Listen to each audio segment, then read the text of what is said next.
From Southern California, this is The Circle of Insight, a show about everything in psychology. Hear the latest in news and views on psychology. Our motto is simple: wherever there is psychology involved, we are there. And now, here's your host of The Circle of Insight, Carlos Vasquez. Welcome, everyone, and thank you for joining us. We have a fabulous show today. We're going to be talking about ISIS and the current situation in the Middle East and what's going on out there. Our special guest is Bob Doherty. Thank you very much, Bob, for joining us today. Hey, pleasure to be here, Carlos. Thank you for having me. Bob Doherty is currently Executive Vice President of Avoidant Global Incorporated, a Los Angeles-based intelligence security and investigations company that provides intelligence-based risk management, risk mitigation consulting services, overseas travel awareness, and urban survival training to the private sector, and customized counterterrorism and intelligence training to law enforcement and military personnel. You can find more about Bob at adriddenglobal.com.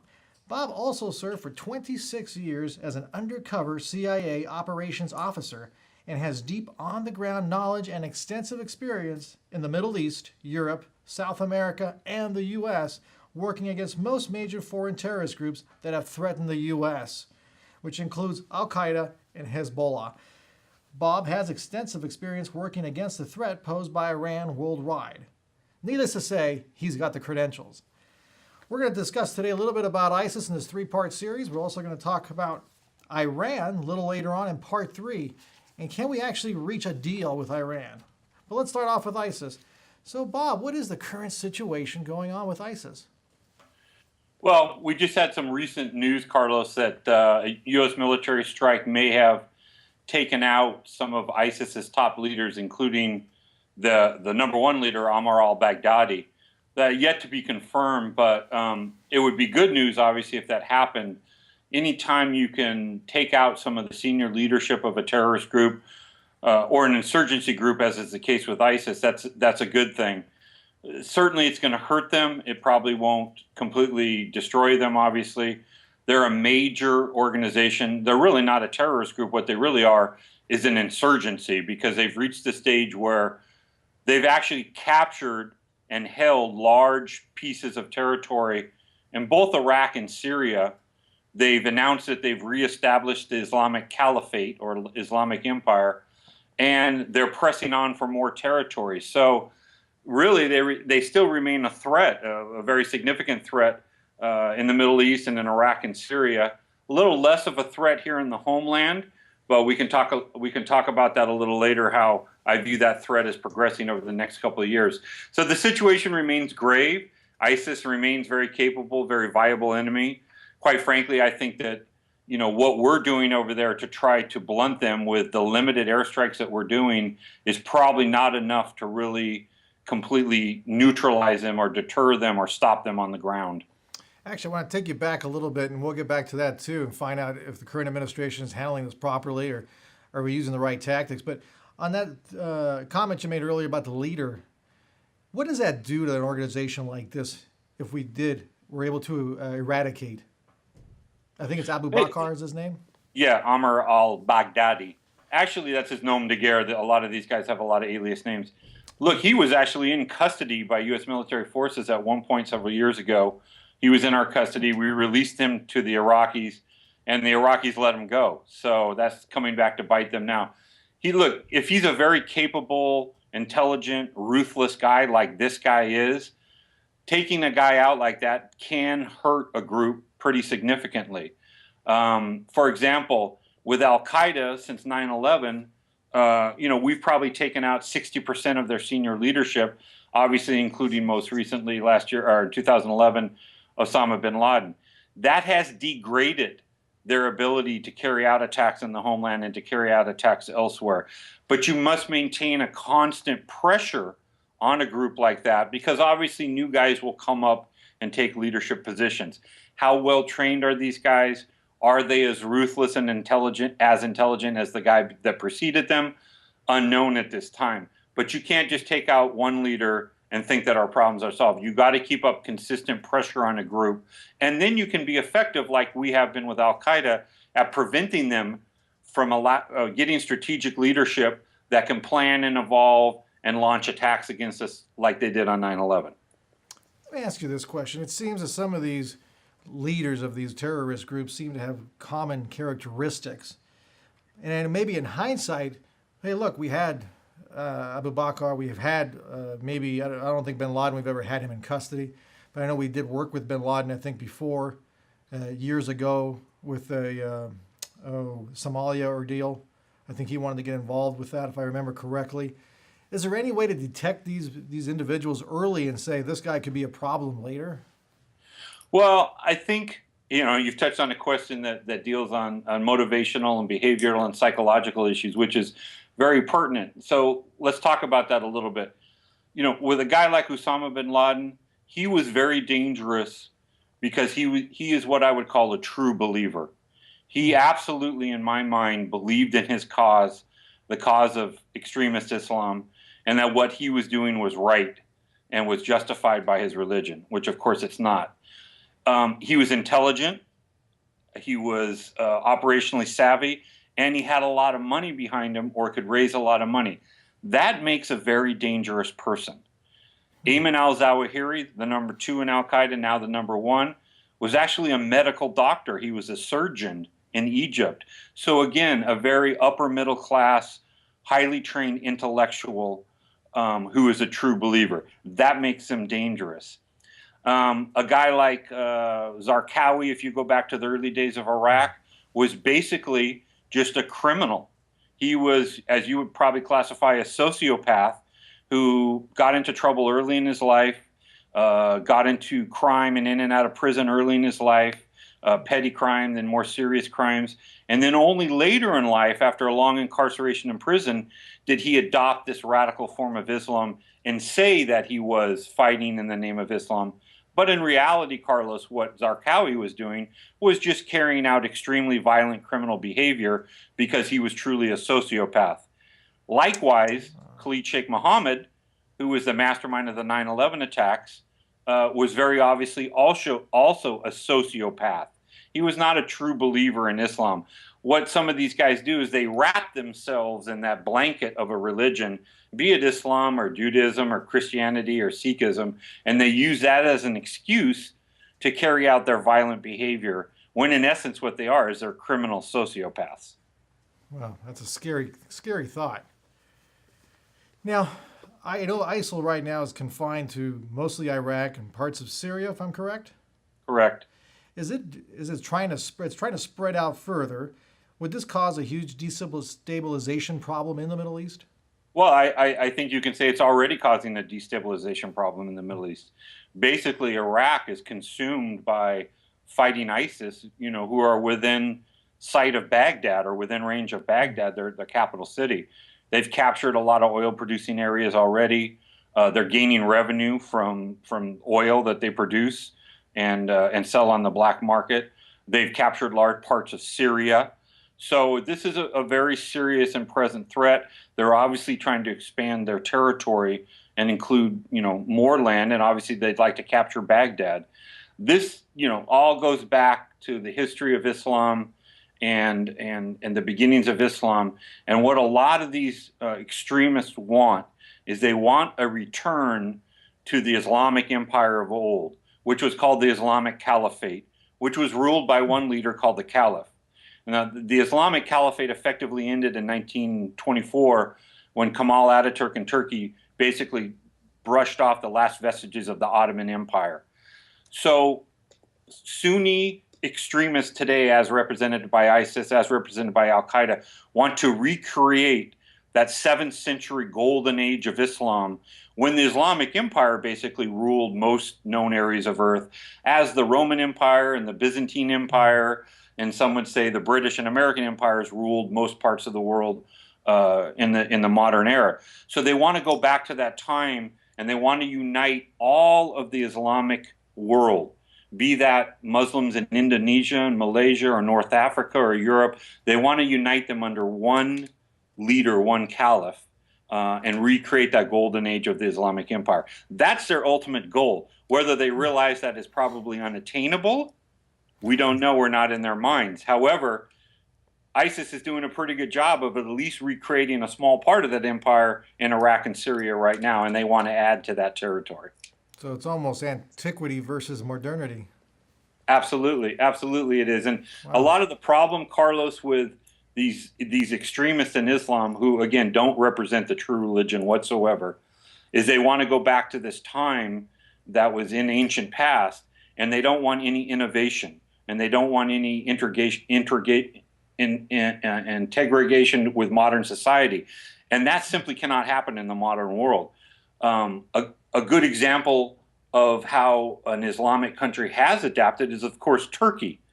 Predominantly Muslim country, secular form of government, a great economy. I think it's like the 8th largest economy in the world, very vibrant culture and history. They have adopted Islam to a modern society. These extremists, as represented by ISIS, don't want that. They want to go back to the times of the Prophet Muhammad and live the life like it was back then. And of course, that's impossible in the modern world.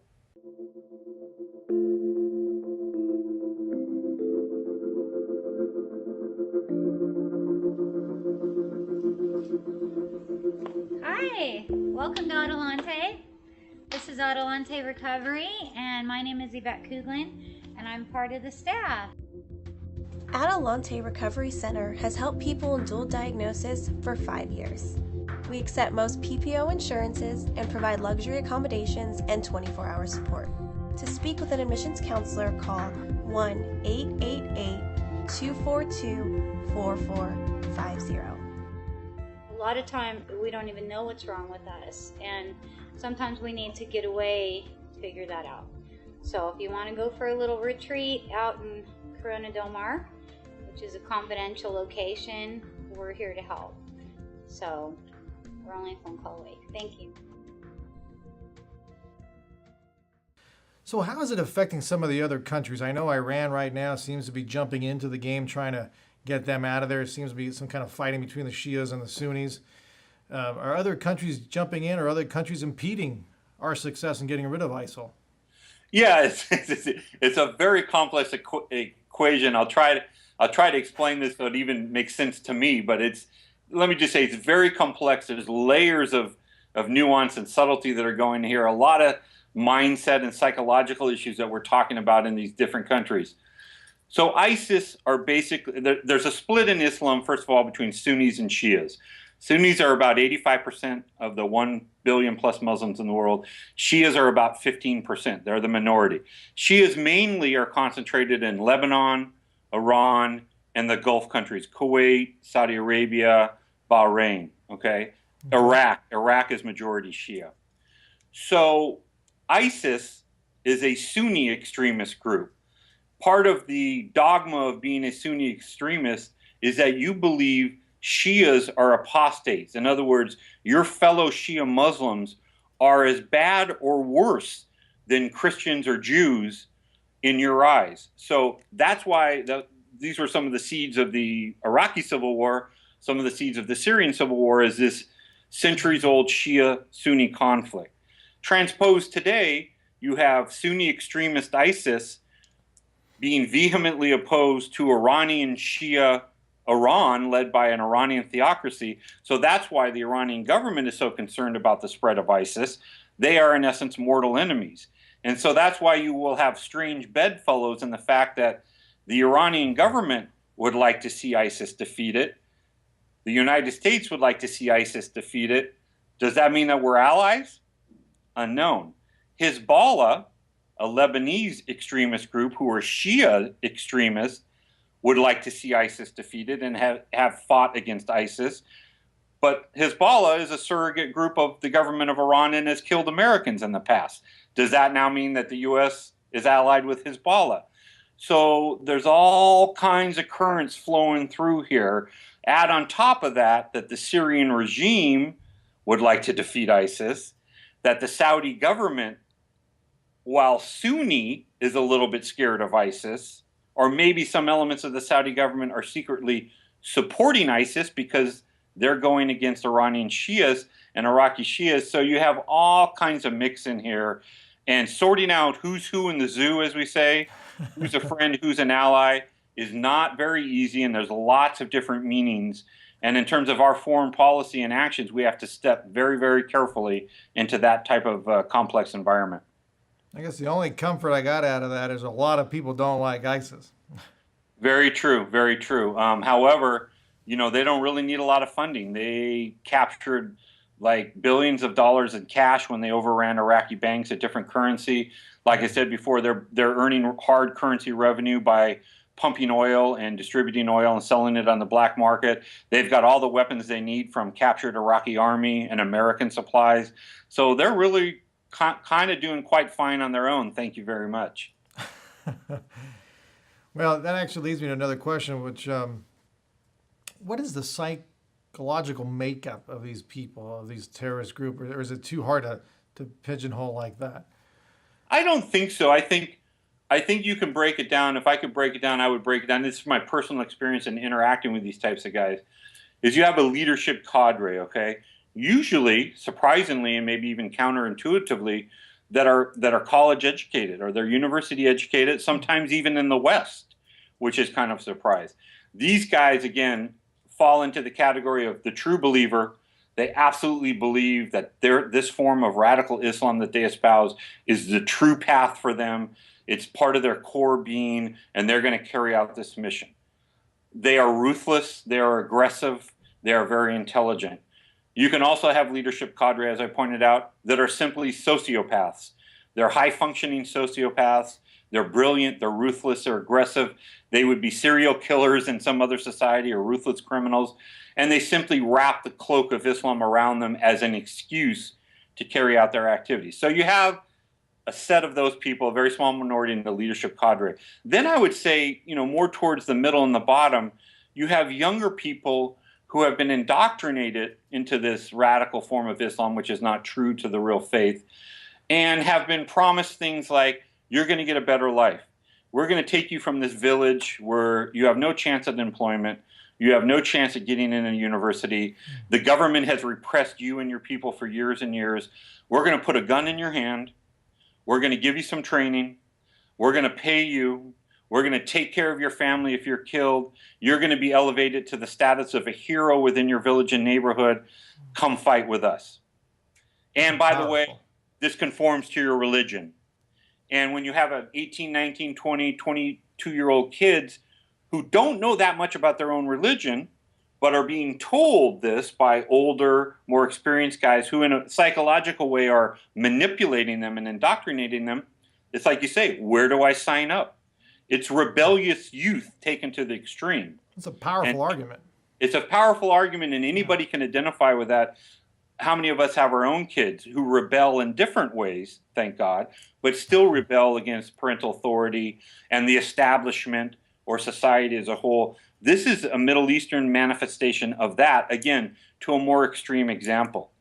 And I would add that there are some nuggets of truth, okay, only little nuggets of truth into what some of these extremists say and what their message is. Like you said, it's a powerful argument.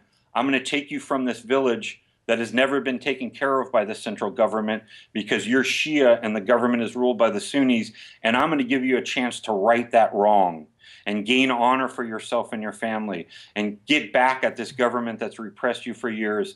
And by the way, you're performing your true duty to your religion at the same time. Are they also providing them income as well? Absolutely. Hezbollah fighters are well paid.